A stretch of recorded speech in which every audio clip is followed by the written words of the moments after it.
having a form or something that you can send to a team member before they do their extraction with you just makes it so much easier for them to think through. Like, it's a simple form, takes 5 or 10 minutes, helps them to identify the key main points, and they'll share that with you beforehand so that, one, you know what the key steps are. They have it clear in their head what key steps that they want to cover.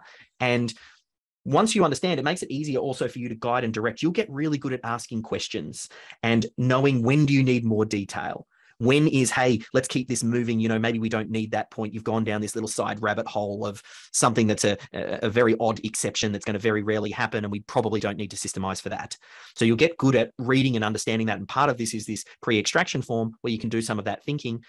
There's going to be oftentimes a lot of people that team members that you meet with that won't fill out the pre-extraction form before you meet with them either, because they're knowledgeable workers, they're busy, they're doing stuff. So sometimes as a systems champion, you might go, well, let's fill that form out first. And you'll do that right at the start. Again, just so you've got the full context, particularly as you're getting started. The better you get at this, you might not need to use it as much because there might be parts of the business that you already know pretty well, but you can already start to get a feeling for how you're going to get to know the business so well as you move around as a systems champion through all of the different departments.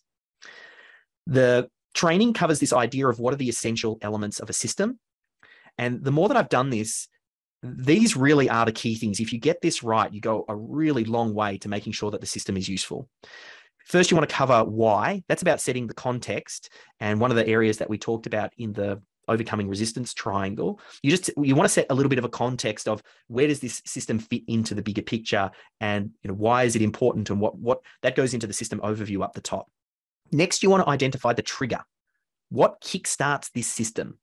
Is it something that happens on a recurring basis and you get a calendar reminder? Is it something that is triggered by a client making a purchase or an inquiry coming in? What is the trigger for you to know that this system needs to be executed?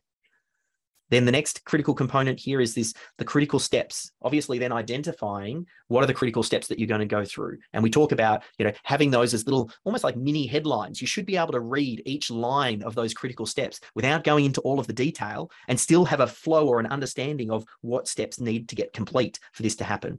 And then you need to finish up thinking about the ending. How do you know when you're done and what happens next? Like, is this something that then needs to be notified to a supervisor or marked off in your project management platform? Or do you need to duplicate this because it's going to happen again next month? Like, how does this system close out? And then the final thing is, wherever you can, what does success look like? If it's filling out a proposal, attach a great looking proposal. If it's completing a particular form, fill out that form and have a great attachment to that.